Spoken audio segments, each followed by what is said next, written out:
Yung mga may sakit na, umiinom naman yata ng gamot, pero may sakit pa rin. Bakit kaya? Wala kang? Oh, alam nyo pala eh. So, ang ituturo ko, program of discipline. Interesado ho kayo? Yes. Okay. Mga diabetiko, alam nyo ho ba na bawal ka dapat kumain ng fish? Hindi pa ho tapos, sandali lang.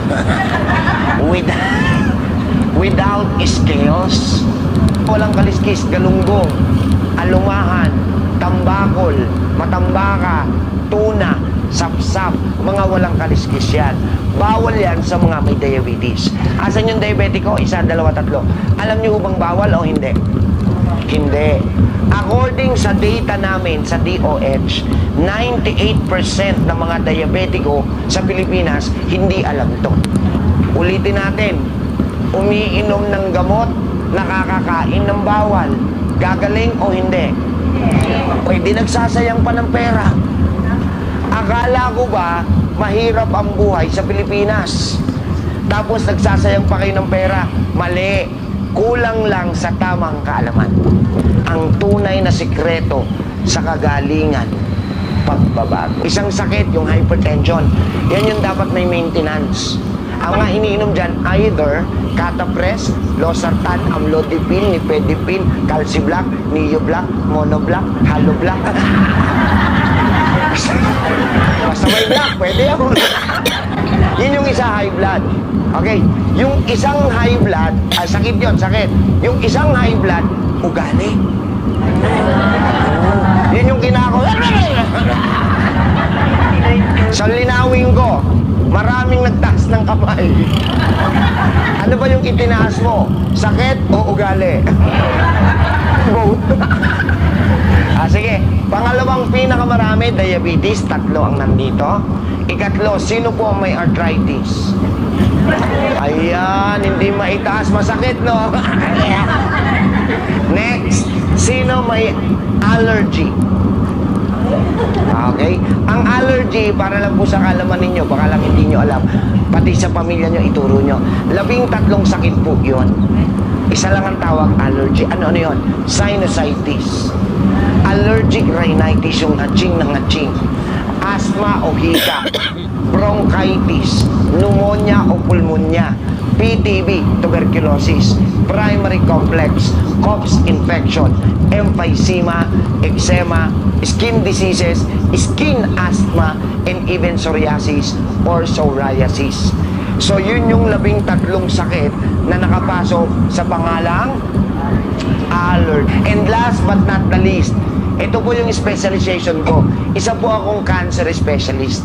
Pag nasa loob kami ng ospital, ang tawag sa amin, oncologist.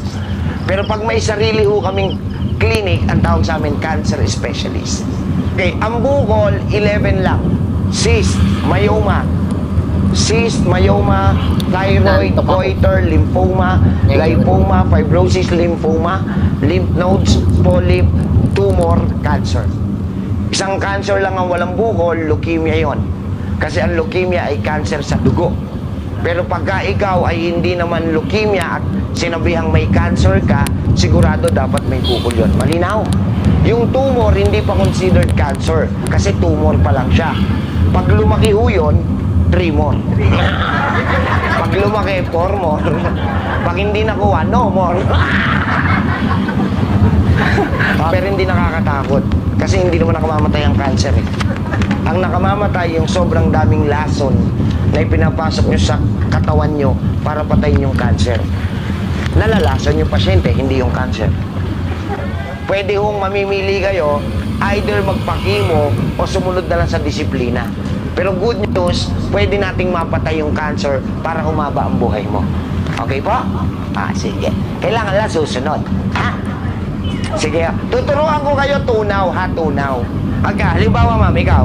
Kung ikaw ang masusunod, 2 ang solusyon natin sa bukol. Listen. Pag dinala nyo sa amin sa ospital, syempre po ang gusto namin, surgical procedure. O operahan, tatanggalin namin. Yan yung pinag-aralan namin eh. Pero ngayon, ang ituturo ko, through discipline, tunaw. Yung maigi ha, gusto ko matuto kayo. Ito po, tama, may bukol, pero moving siya. Pag po moving, automatic, hindi po cancerous. Pero pagka po yan matigas, o yan, katulad matigas, pero hindi, malambot siya, tapos moving pa, hindi po ito cancerous. Ang tawag po dito, lipoma. L-I-P-O-M-A. Ang lipoma ay excessive skin fats embedded between the tissue and skin. So yan po ay cholesterol. May panahon na kaganda ng pitada dyan. May panahon namang mayamoy. Sa kalaman ng iba, ang CKD ay chronic Ha? kidney diseases. So Alin ito ang po, halang- sinabihan ba kayo ng doktor Ay, na habang naayos buhay na. na ang dialysis? May good news ako sa iyo, pare. Ilang taong ka na ngayon?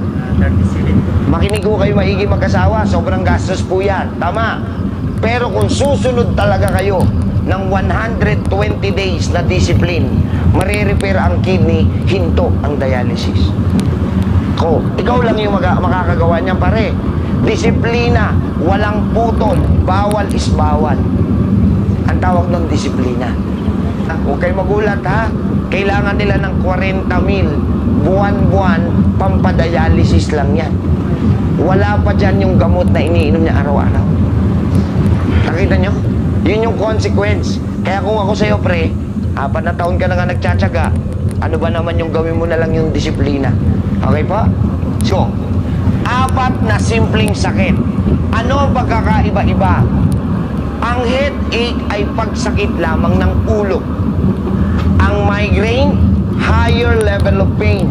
Hindi yan pagsakit. Pag sinabing migraine, ang Tagalog po niyan, pagkirot. At ang kirot, pag migraine, nagsisimula po sa likod. Gumagapang paharap. Yun lang po ang Yung pala migraine. meron Malinaw? din ng Marami kasi dyan, pag sumakit yung ulo, may migraine ako. Pansit. Pasosyal. Hindi naman alam ang spelling. Ang dizziness, pagkahilo.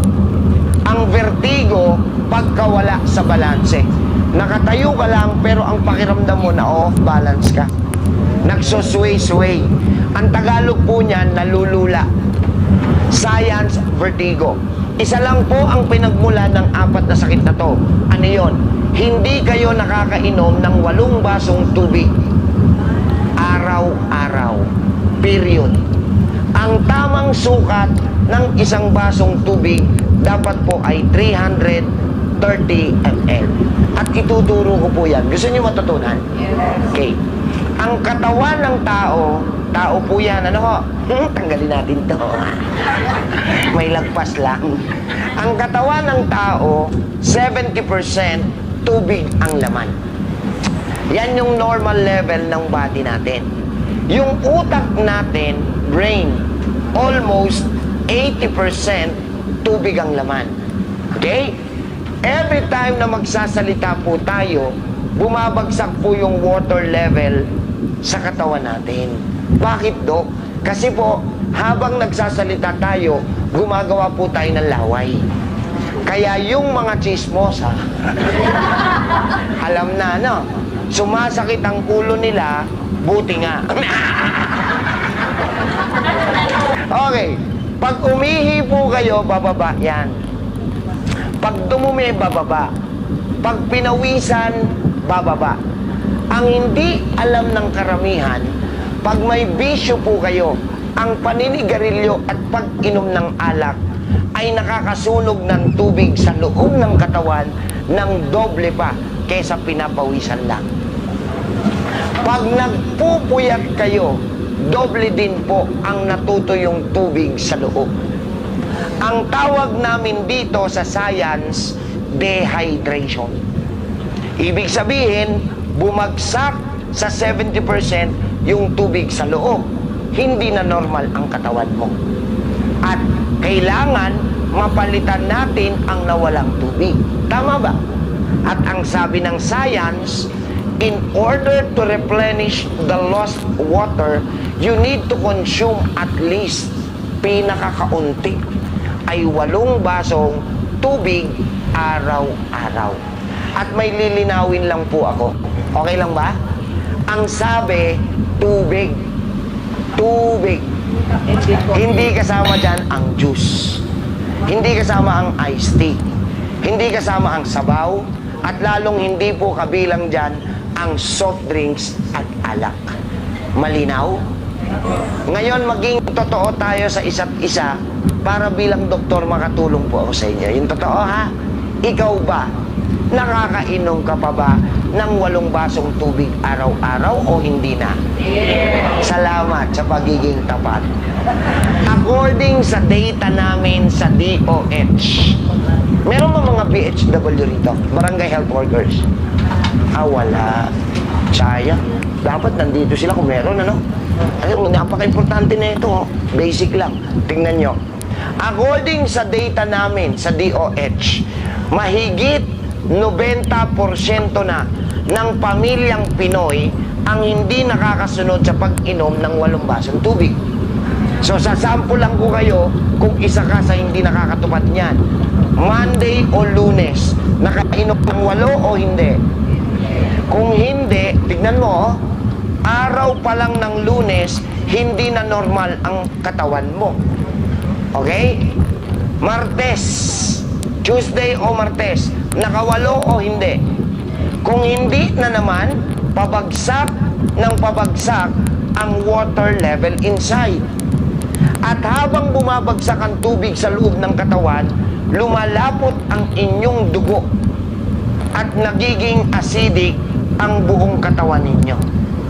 At syempre, elementarya pa lang na ituro na to. Kapag ang katawan ay acidic, lahat ng sakit pwedeng pumasok. Pero, kapag ang katawan ay alkalinized, walang sakit na pwedeng kumapit.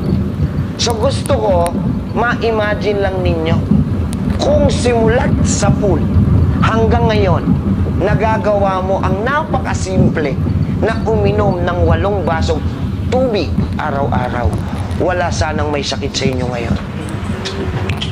Sayang. Di ba, may pambayad naman kayo sa ospital, di ba? Wala? May pambili kayo ng gamot, di ba? Wala. Wala pala eh. Di ingatan ng katawan. Wala palang pambayad sa ospital. Wala palang pambili ng gamot. Di ingatan mo ang katawan mo. Wala na akong kausap. Ganyan talaga pag sermon. Balik na natin. Pag malapot, nagwa-warm up pa lang ako. Pag malapot ang dugo, eto na. Pag malapot ang dugo, papasok ngayon ang law of gravity ng science. Dok, ano po yung law of gravity?